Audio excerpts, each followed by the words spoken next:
कि अगर इस देश में भारत का संविधान और मंडल कमीशन न होता तो मैं कभी यहां नहीं होता और आपके सामने खड़ा नहीं होता।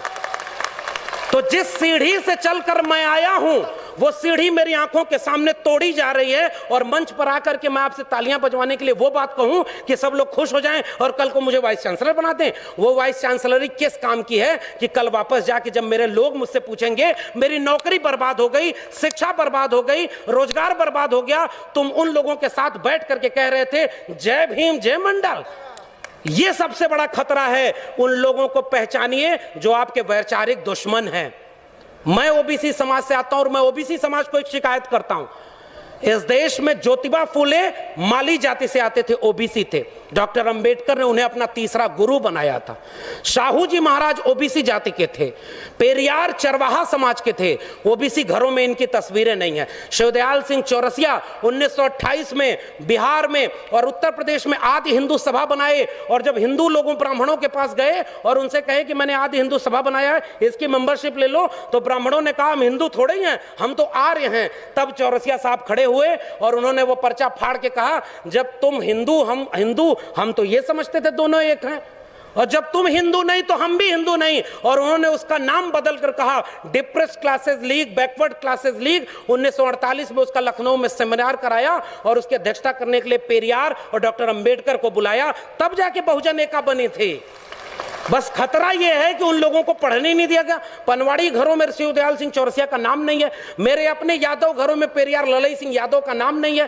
पेरियार ललई सिंह यादव ने क्या कहा था, मैं उनकी बात कह के रहा हूं। बलिदान न सिंह का होते सुना, बकरे बलिवेदी पर लाए गए, न काटे टेढ़े पादप गए, सीधों पर आरे चलाए गए, विषधारी को दूध पिलाया गया, विषहीन सदा तड़पाए गए। ये कहा था पेरियार ललई सिंह यादव ने। और जब त्रिवेणी संघ बना 1930 में बिहार में, और बाद में अर्जक संघ बना उत्तर प्रदेश में, इन दोनों का नारा क्या था, ब्राह्मणवाद की क्या पहचान, गिटपिट बोले करे न काम, और मानववाद की क्या पहचान, ब्राह्मण भंगी एक समान। जिसमें समता की चाह नहीं वह बढ़िया इंसान नहीं, समता बिना समाज नहीं, बिन समाज जनराज नहीं। जो जमीन को जोते बोए वो जमीन का मालिक होए, सबको शिक्षा सबको काम, वरना होगी नींद हराम। हमारे डॉक्टर लोहिया ने कहा 100 में पिछड़ा पावे 100 में 60, संसो पाने बांधी गांठ। तब उसको जगदेव बाबू और रामस्वरूप वर्मा ने नारे को आगे बढ़ाया कि 100 में 90 शोषित हैं, शोषितों ने ललकारा है, धन धरती और राजपाट में 90 भाग हमारा है।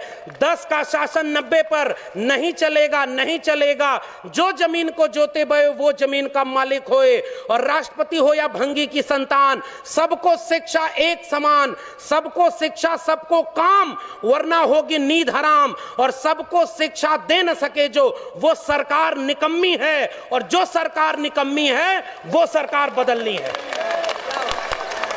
आप नेताओं के गुलाम बन गए इसलिए क्योंकि आप एकजुट नहीं रहे।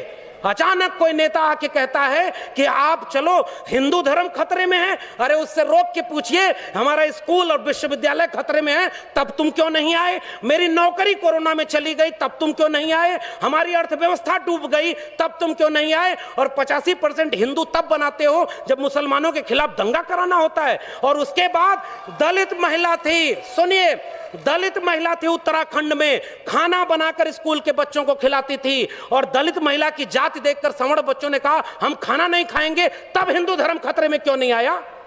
यह मेरा सवाल है। उस महिला की जाति देखते हो क्योंकि वो दलित है इसलिए हम खाएंगे नहीं? पूछिए उन लोगों से 2 अप्रैल के भारत बंद के दिन वो लोग कहां थे जो केंद्र से लेकर के राज्य में सत्ता में बैठे थे और दलित सीटों पर चुन करके गए थे? पूछिए उन लोगों से 13 पॉइंट रोस्टर आया तो वो कहां थे? पूछिए उन लोगों से नई शिक्षा नीति के नाम पर जब सब बेचा जा रहा है, और आज आप कह रहे हो पाकिस्तान कब्रिस्तान। इस देश में हिंदू मुस्लिम की आग तब लगाई जाएगी जब दलित पिछड़े आदिवासी बच्चे अपनी शिक्षा और रोजगार और स्वास्थ्य की बात करेंगे। आज इस देश में एक दलित को राष्ट्रपति बना दिया गया और हाथरस में बेटी को पेट्रोल डाल के जला दिया, तब उस राष्ट्रपति की क्यों जय जवान खोली? यह सच पूछना जरूरी है। और आपने मुझे आमंत्रित करने का जोखिम लिया था, मैं अपना काम करके जा रहा हूं।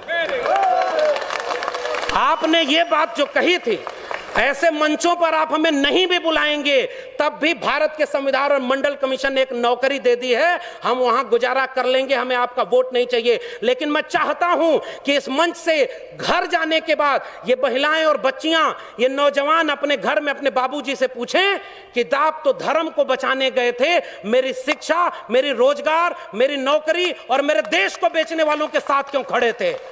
ये सवाल आपसे पीढ़ियां पूछेंगी। मैं जानता हूं कि मेरी बातों का कोई असर नहीं होगा, पता नहीं अगली बार आप बुलाएंगे भी कि नहीं बुलाएंगे, लेकिन मैं ये बात कह के जा रहा हूं। जंगल में आग लगी, चिड़िया पानी डाल रही थी और कुछ चिड़िया उस पेड़ से उड़ नहीं रही थी। कविता लिखी है कि आग लगी इस वृक्ष को, जलने लागे पात, उड़ते क्यों नहीं पक्षियों जब पंख तुम्हारे पास। उन पक्षियों का जवाब ध्यान से सुनिएगा, फल खाएं इस वृक्ष का, गंदे कीन्हे पात, धर्म हमारा यही है, जले इसी के साथ। आपके लोग आपको छोड़ करके जो चले गए अपनी सत्ता और कुर्सी के लिए, बाबा साहब के सबसे अच्छे वारिस, सबसे बड़े वारिस ने एक किताब लिखी है, उसको पढ़िएगा, चमचा युग। उस किताब में कई किस्म के चमचे लिखे हैं। 1932 में पूना पैक्ट, आज लोग कहते हैं गांधी बनाम गोडसे, गोडसे की मूर्ति और गोडसे के नाम पर इस देश में दंगा।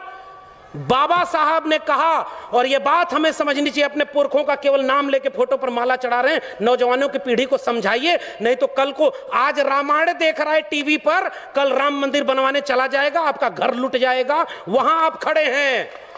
तब डॉक्टर अंबेडकर रोए थे, पूना पैक्ट जब करके आए। गांधी को 3 गोलियां मारी थी उन लोगों ने जो आज शासन कर रहे हैं। वो हमसे कहते हैं हमारे पुरखे ने गांधी की जान बचाई है, उन्होंने 3-3 गोलियां गांधी के सीने में मारी है, हम वो लोग हैं। और आखिरी बात कह के जा रहा हूं, इस देश में बहस चला रही है ये गांधी बनाम गोडसे, आप गांधी के साथ हैं कि गोडसे के साथ हैं? मैं कहता हूं गांधी बनाम गोडसे में हम गांधी की हत्या करने वाले नहीं, गांधी का जीवन बचाने वाले डॉक्टर अंबेडकर के साथ हैं। पेरियार ईवी रामास्वामी नायकर और गांधी की बहस में हम पेरियार के साथ हैं, भगत सिंह और गांधी की बहस में हम भगत सिंह के साथ हैं। हम डॉक्टर अंबेडकर और गांधी की बहस में गांधी की नहीं डॉक्टर अंबेडकर के साथ हैं, और गांधी और लोहिया की बहस में हम लोहिया के साथ हैं। ये हमारी विरासत है। आने वाली पीढ़ियां हमसे पूछेंगी साहब कि जब देश लुट रहा था, आपके बच्चों का भविष्य बर्बाद किया जा रहा था, दंगाई बनाया जा रहा था, तब आप